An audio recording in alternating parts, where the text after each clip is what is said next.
BlackBerry wasn't disrupted by Apple. It was disrupted by its own assumptions. That's the opening hook, the bold claim we need to start with.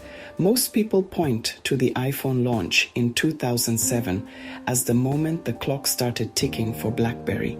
They say Apple killed them. But that's the short answer, the easy answer. It's like saying a building collapsed because of the final gust of wind. The real story is deeper. Cracks were already forming in the foundation. Structural weaknesses were ignored for years. This isn't a story about one company winning. It's a story about another company losing to itself. The structural reasons are where the truth lives. It wasn't about one single product. It wasn't about one single competitor. It was about internal decisions. It was about a culture of confidence that slowly became a liability. BlackBerry fundamentally misread a massive shift in user behavior. They were focused on core business customers. They missed the tsunami of consumer demand. To truly grasp the scale of BlackBerry's fall, you first have to understand the height of its peak. In the mid to late 2000s, BlackBerry wasn't just a player in the smartphone market. It was the smartphone market for a huge and influential segment of the world. Its parent company, Research in Motion, was a titan. In 2008, it was the most valuable company in Canada, with a market capitalization soaring over $80 billion. This wasn't some niche tech darling. It was a global powerhouse, a blue-chip stock that seemed to have an unbreakable grip on corporate and government communications. The numbers tell a story of complete industry dominance. By the end of 2009, BlackBerry commanded over 40% of the US smartphone market. For context, that's a market share that rivals what the biggest players have today, but in a much less crowded field. Its revenue was scaling at a breathtaking pace, growing from just over $3 billion in fiscal 2007 to over $11 billion in fiscal 2009, and eventually peaking at nearly $20 billion. This financial success was built on a brilliant business model, selling high-margin devices and pairing them with recurring service revenue from its secure network. It was the envy of the mobile world. When we analyze a corporate collapse like this, it's easy to get lost in 1,000 different details, from specific product launches to quarterly earnings reports. To cut through the noise, we need a simple model. We need a framework to organize the failure. Let's call it the Complacency Exposure Index. This isn't a real financial metric, but a diagnostic tool. It helps us measure the internal risks that build up inside a successful organization, the silent threats that grow when a company believes its own hype. It's a way to put a name on the structural flaws that brought BlackBerry down from the inside. The Complacency Exposure Index is made up of 3 core measures. Think of them as 3 different warning lights on a dashboard. When one light is flashing, it's a concern. When all 3 are flashing red, a system failure is imminent. Each one represents a specific type of organizational blindness that can turn a market leader into a cautionary tale. These aren't external market forces. They are internal assumptions, biases, and delays.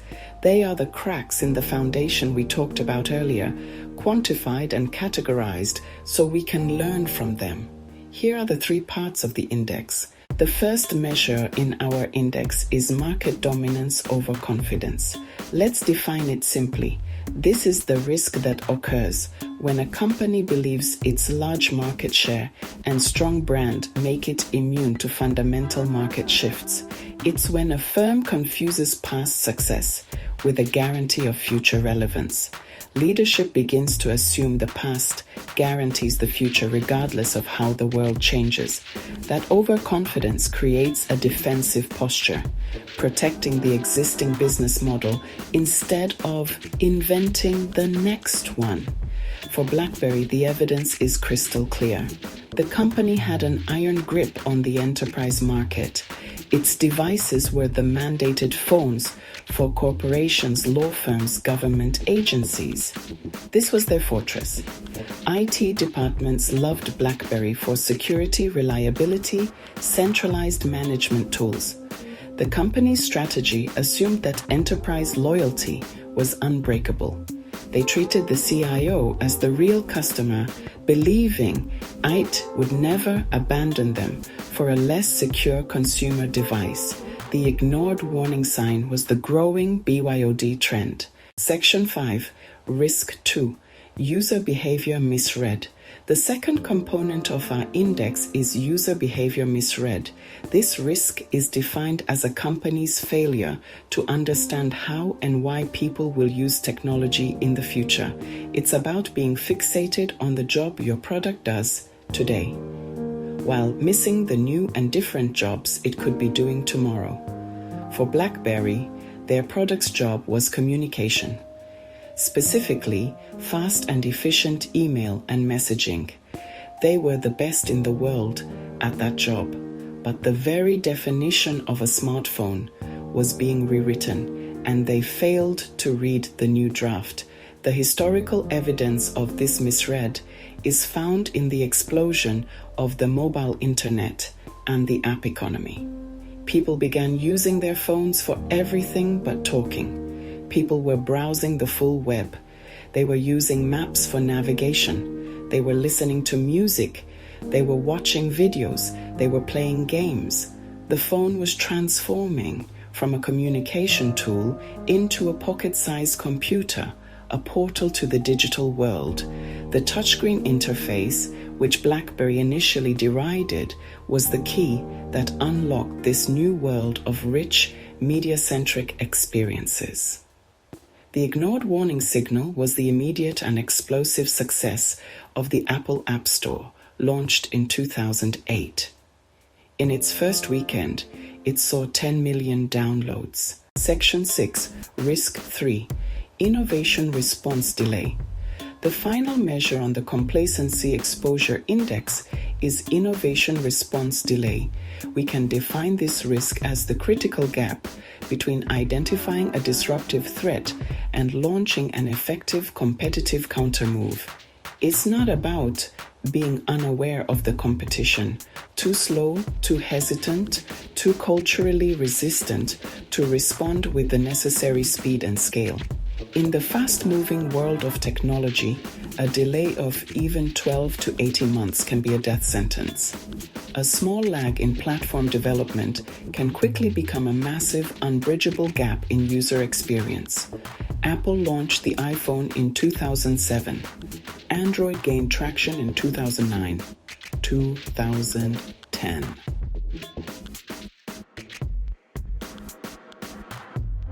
These were not just new phones, they were entirely new, modern, touch-centric operating systems with thriving developer ecosystems. BlackBerry's response was to graft touch capabilities onto its aging, keyboard-focused operating system.